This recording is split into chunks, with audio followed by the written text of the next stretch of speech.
এসো, তোমাদের জন্য ওয়েট করছিলাম। বসো প্লিজ, এই টেবিলটা। অনেকটা দেরি হয়ে গেল বোধহয় তোমাদের।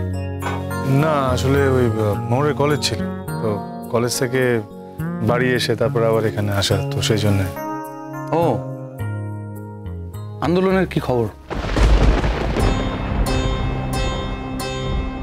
আমি শেষটাকে বারণ করলাম আজকে যেতে, বললাম একটু ঠান্ডা হোক তারপর যেও। ও, আপনি যেতে বলছেন তাহলে? হ্যাঁ, চাইলে কলেজে যেতেই পারে, এ ব্যাপারে আমার কিছু করার নেই। তোমরা আন্দোলন করছো, তোমাদের ব্যাপার। টেকনিক্যালি কোনো ব্যাপারে আমার কিছু করার নেই। স্টুডেন্টরা যদি ক্লাস না করতে চায় সেটা স্টুডেন্টসদের ব্যাপার। কর্তৃপক্ষ কি করবে না করবে সেটা কর্তৃপক্ষের ব্যাপার। বেসিক্যালি পুলিশের এ ব্যাপারে কিছু করার নেই। বলুন স্যার, আমাদের কেন ডেকেছেন? কেন, খুব তাড়া আছে? না, আমার তো তারা নেই। এখন মোহরের তারা আছে কিনা আমি কি করে বলি? হ্যাঁ স্যার, প্রত্যেকদিনই বিকেলগুলো কোনো না কোনো কাজ কেটে যাচ্ছে। পড়তে বসার সময় পাচ্ছি না, তারপর আবার কলেজে যেতে হয়, তখনও সময় পাই না। কলেজে যাওয়ার আগে বাড়িতেও কিছু কাজ থাকে। আই থিঙ্ক তুমি ম্যানেজ করে নেবে। তোমার উপর আমাদের সবার ভরসা আছে। কি শঙ্কর? তারপর বলুন, ডেকেছেন কেন? নতুন কোনো ডেভেলপমেন্ট আছে? হ্যাঁ, আছে বোধহয়। ডেভেলপমেন্ট আমি জানি না, বাট সামথিং নিউ। কি ব্যাপার বলুন তো? না মানে আপনি কি বদলি হয়ে যাচ্ছেন নাকি?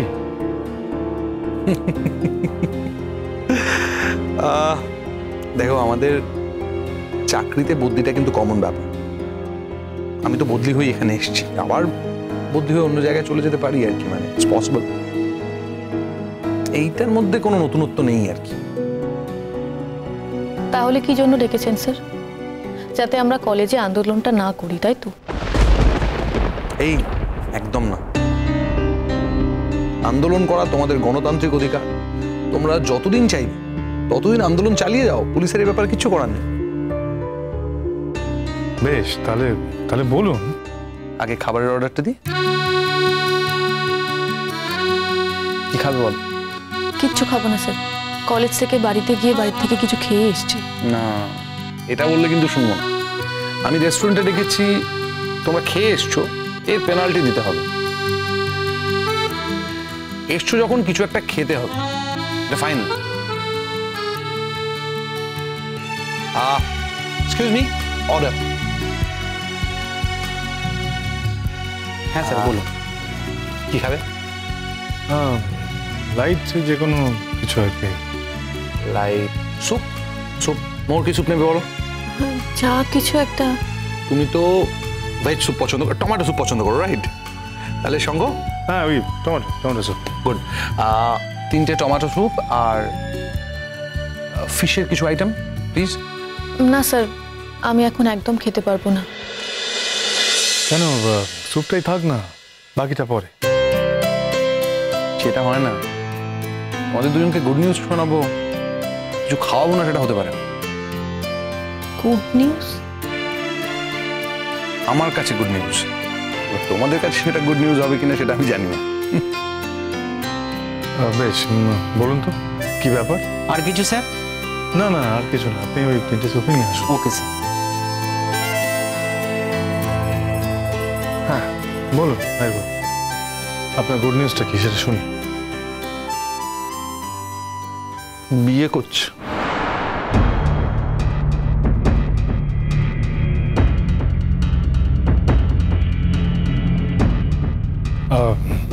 বাহ, তো দারুণ খবর। মানে এতদিন বাদে একটা গুড নিউজ দিলেন। কিন্তু পাত্রীটি কে?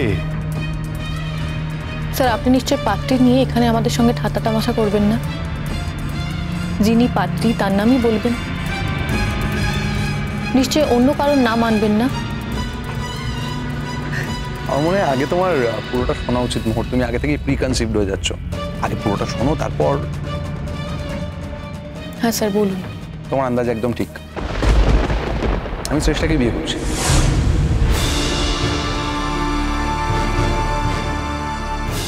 After knowing fully well who is she, তারপরে আপনি ওকে বিয়ে করছেন? ওই একদিন বলেছিলাম যার যেথা মজে মন। তাই বলে এরকম একজন অপরাধীকে আপনার জীবন সঙ্গী করতে হলো? আমার তো মনে হয় এটাতে ভালোই হলো। অপরাধী যদি পুলিশের সঙ্গে থাকে তাহলে অপরাধী কোনো ট্যাপও করতে পারবে না, আর পুলিশকেও কোনো পরিশ্রম করতে হবে না। অপরাধী যেই কোনো অপরাধ করবে পুলিশ টক করে ঘরের ভেতর থেকে তাকে ধরে ফেলবে। Are you kidding? You're joking with us. Do you really think? Not at all. Sir এই কথাটা বলবার জন্য কি আমাদের এখানে ডেকেছেন? কেন, কথাটা শুনতে খুব খারাপ লেগেছে? না স্যার, এটা আপনার ব্যক্তিগত ডিসিশন, আগেও তো বলেছেন। আর এটা জেনে বা আমরা কি করব? দেখো, ফ্র্যাঙ্কলি স্পিকিং, পুলিশ, আমার খুব একটা বন্ধু বান্ধব নেই।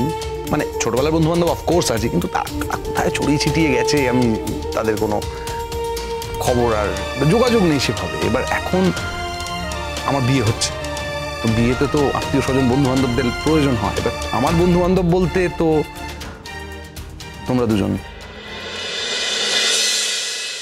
তো সেই অর্থে তোমাদের দুজনের হেল্প আমার লাগবে। হ্যাঁ, আমি তো রাজি, বাকি দায়িত্ব তো আপনার। একটা মেয়েকে বিয়ে করে আপনি যদি ভালো পথে তাকে আনতে পারেন তাতে তো আমাদের সমাজেরই ভালো, এতে তো সমাজই উপকৃত হবে। আইরবাবু, শঙ্কর, বিয়েটা আর যাই হোক সোশ্যাল সার্ভিস নয়।